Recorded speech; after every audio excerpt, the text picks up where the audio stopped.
De même, Christ, qui s'est offert une seule fois pour porter les péchés de plusieurs, apparaîtra une seconde fois à ceux qui l'attendent pour leur salut. Hébreux 9, 28. Remarquez, ceux qui l'attendent.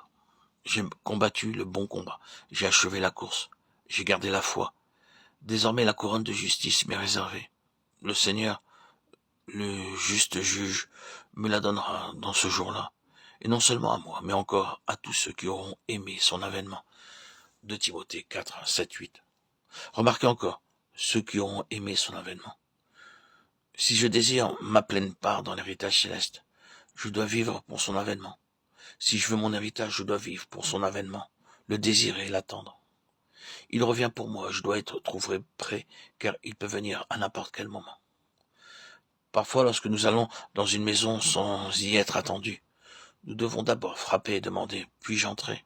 « Attendez, s'il vous plaît, » répond notre ami. « Laissez-moi me peigner. » Ainsi, nous attendons pendant que notre ami se peigne et met son manteau. Mais nous devons être toujours prêts pour la venue du Seigneur Jésus-Christ. « Seigneur, je suis prêt. Tu peux venir maintenant, je serai si heureux de te voir. Je sauterai de joie lorsque je le rencontrerai et que je le verrai. Il n'y aura pas l'ombre d'une question, et nous qui attendons son retour, nous devons être prêts. C'est pourquoi nous devons prendre part dignement à la table du Seigneur et sonder nos cœurs en disant « Seigneur, sonde-moi, sonde-moi. Est-ce que je t'ai offensé en parole? Ai-je fait quelque chose de honteux ou d'indigne? Alors s'il te plaît, pardonne-moi. » Beaucoup de croyants n'ont aucune mauvaise conscience. Ils ont prononcé des choses blessantes, dit des mensonges, mal utilisé l'argent du Seigneur, et cependant, ils ont pris part à la table du Seigneur. Mais veillez en attendant sa venue et soyez prêts. Par la vigilance, nous jouissons de notre part de l'héritage céleste. Ceci est l'expérience que nous devons vivre. Lisons Apocalypse 3.2. Soyons vigilants et affermis. Le reste qui est prêt de mourir, car je n'ai pas trouvé tes œuvres parfaites devant Dieu. J'ai mis devant toi une porte ouverte, Apocalypse 3.8. Une porte qui est ouverte par le Seigneur Jésus-Christ. Il y a beaucoup d'âmes assoiffées et de cœurs affamés prêts pour recevoir le message. Nous devons sortir, mais non pour gaspiller le temps en distribuant des traités ici et là. Nous devons prier.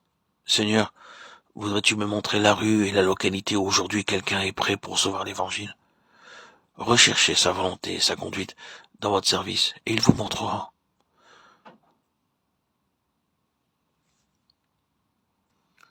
Il vous permettra les rencontres avec des âmes prêtes pour recevoir l'évangile.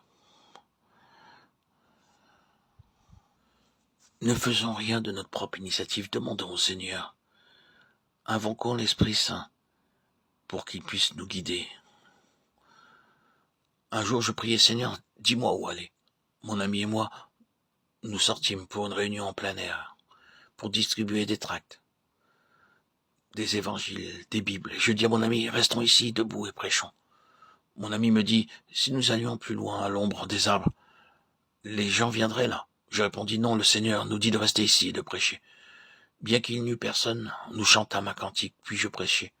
Après que j'eus terminé de donner le message, un petit homme vint vers moi et dit, j'étais derrière le mur et je vous écoutais. Dieu vous a envoyé à cause de moi. Puis il ajouta, il y a une famille qui habite la porte voisine de la mienne qui me demande de leur dire le chemin du salut, mais je ne le connais pas. Voudriez-vous venir, s'il vous plaît?